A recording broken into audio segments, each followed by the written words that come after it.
Down.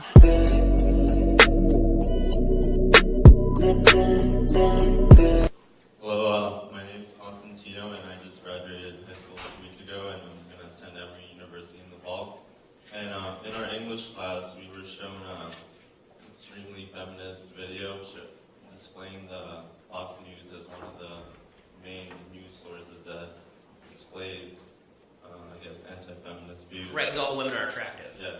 Exactly, pretty much.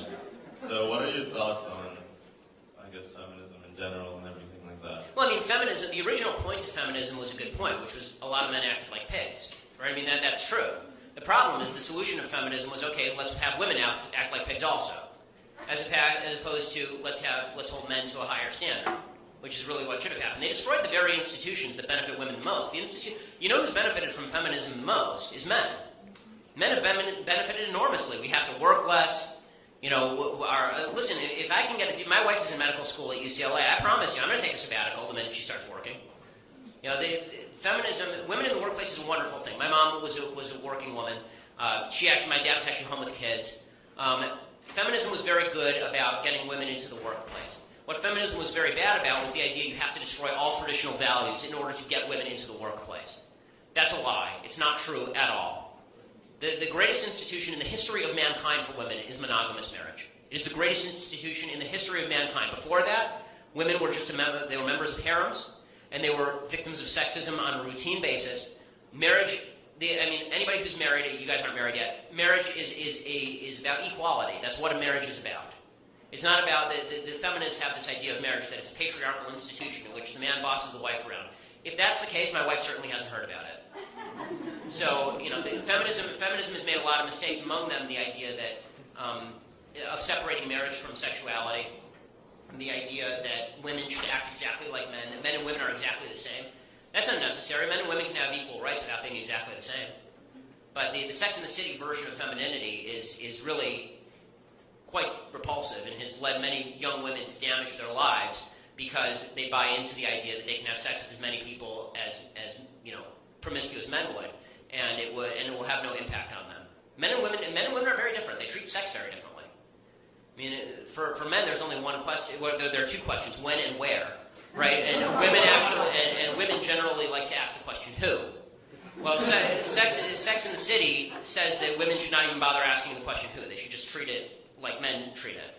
And that's devastating because men and women are not built the same. They don't treat sex the same. They don't treat relationships the same. Women civilize men. That's what women do. It's one of the things women do. And men are supposed to provide for women. That doesn't mean that women can't provide also. They should provide also. It's great. I've insisted to my wife. I promise you, right now she's studying for boards, and every other day I'm hearing about how she wants to quit med school. And I tell her, you know, God forbid something should happen to me. I want to make sure that you can provide for yourself. I think it's very important that women get an education and you know, be able to are independent. I think women's independence is a phenomenal thing. That was the good news about feminism. The bad news about feminism is that they felt they had to destroy the superstructure on which all of Western civilization is built in order to get women into the workplace. Last question. So the first thing that I hate today is this insane piece by some crazy person named Jodi Allard. She's apparently a feminist blogger. First of all feminist bloggers are, I don't mean to generalize, but they're all crazy. So she actually has a piece today called, the title of it is, "I'm done pretending men are safe, even my sons." Really. And the entire thing is about how her sons are potential rapists. She says, "I have two sons. They're strong and compassionate, the kind of boys other parents are glad to meet when their daughters bring them home for dinner. They are good boys in the ways good boys are, but they are not safe boys. I'm starting to believe there's no such thing." She is talking about her own children being potential rapists because of rape culture. She said, "I wrote an essay in the Washington Post last year during the height of the Brock Turner case about my sons and rape culture. I didn't think it would be controversial when I wrote it. I was sure most parents grappled with raising sons in the midst of rape culture." Well, no, actually. It turns out that the vast majority of us who grow up as boys in households that have good parents, we're not part of a rape culture because we are taught at a very early age that you're not supposed to rape people, right? That rape is a bad thing. I thought this was a pretty clear rule of Western civilization for the past 1,000 years or so. Because I didn't think it would be controversial when I wrote it. The struggle I wrote about was universal, I thought, but I was wrong. My essay went semi-viral, and for the first time, my sons encountered my words about them on their friends' phones, their teachers' computers, and even overheard them discussed by strangers on a crowded metro bus. Right, because when you say your sons are potential rapists, that might have some bad ramifications. They're your kids, you stupid idiot. And then she says, it was one thing to agree to be written about in relative obscurity and quite another to have my words intrude on their daily lives. By the way, this is the same lady who wrote a column about how one of her sons was apparently suicidal with a mother like this. And she says, one of my sons is suicidal, so we sat down and watched 13 Reasons Why. Are you the stupidest person on planet Earth? Okay, have you ever seen 13 Reasons Why? Like half the show is dedicated to why suicide is a choice that is driven by outside forces. It's not really in your hands. Anyways, she says, one of my sons was hurt by my words, although he's never told me so. He doesn't understand why I lumped him and his brother together in my essay. He sees himself as the good one, the one who is sensitive and thoughtful and who listens instead of reacts. He doesn't understand that even quiet misogyny is misogyny, and not all sexists sound like Twitter trolls. So he seems like a nice kid, but she's calling him a sexist and a rapist. He's angry at me now, although he won't admit that either, and his anger led him to conservative websites and YouTube channels. Okay, if the son of Jody Allard is watching this right now, please write me an email. I would be happy to have you intern with us here over at the Daily Wire. I think that you deserve better than what your mother has provided to you, a label as a potential rapist. I don't think you're a rapist. I don't think you're a potential rapist. You seem like a nice person. Your mother, however, seems like she is a harridan. She says, I teeter frequently between supporting my son and educating him. Is it my job as his mother to ensure he feels safe emotionally, no matter what violence he spews? Can she give an example of like the violence that her son is spewing? Is he coming home and going, rape, rape, rape, rape, rape? Like what exactly is he doing? Is he coming home and he's just saying, I saw a girl on the bus today. You know what I thought? I thought rape.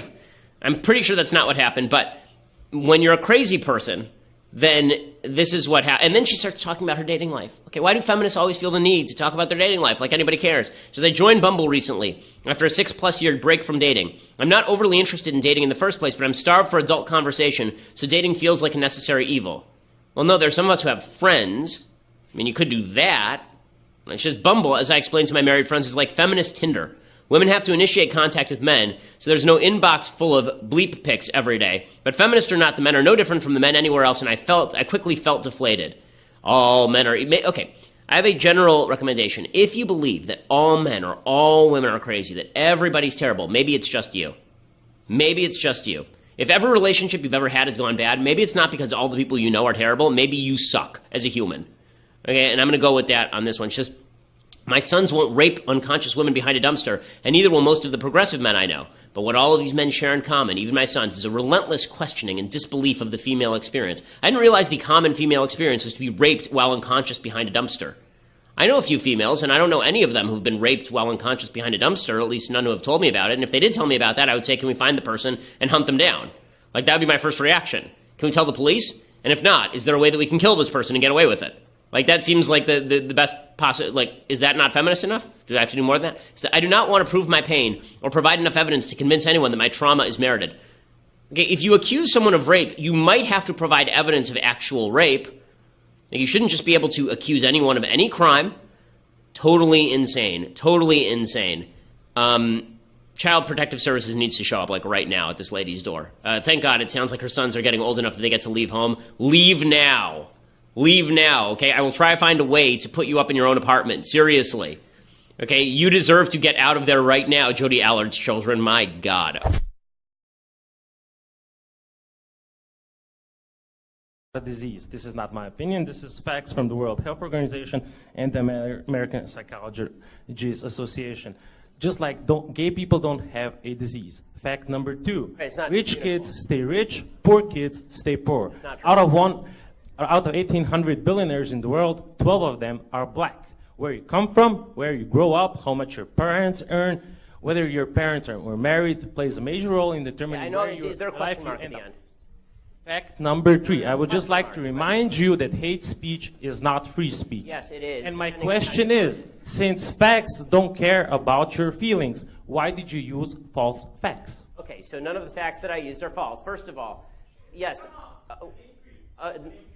No, okay, first of all, would you like the answer? Okay, so the 3 facts you mentioned, you talked about transgenderism. First of all, until 5 minutes ago, the DSM specifically defined transgenderism as a disorder. It defined it as gender identity disorder, now calls it gender dysmorphia, which doesn't even make sense. It says that depression is the actual problem, not the actual gender disorder, which again does not explain why the transgender suicide rate is upward of 40%, and the actual suicide rate for the rest of the American population is lower than 3%. Okay, so that's number one. Number two, you talked about income inequality, and you suggested that all wealth is inherited. This is nonsense. According to the IRS statistics, if you are born into the bottom 20% of wage earners in the United States, you will not be one of the bottom 20% of wage earners in the United States. 90% of people will not be within 15 years. There's tremendous wage mobility in the United States of America. Plus, there is not a group of people who just sit at the very top and stay there. People move up and down, in and out of the 1%. 1% just defines the line of income. It doesn't define the people who are in that 1% of income. I've been in the 1%. I've been out of the 1%. It will happen to lots of people. People who are older tend to be more likely to be in the 1%. They weren't once in the 1%. What happened? Okay, so that's number two. Number three, you say hate speech is not free speech. It depends how you define hate speech. The only speech that is not free speech is speech that overtly defends or pushes violence. Specifically, speech that is generating violence, right? That's the only type of speech that's not hate speech. If I say things you don't like, that's not hate speech. And if you think that it is hate speech, you're a fascist. End of story.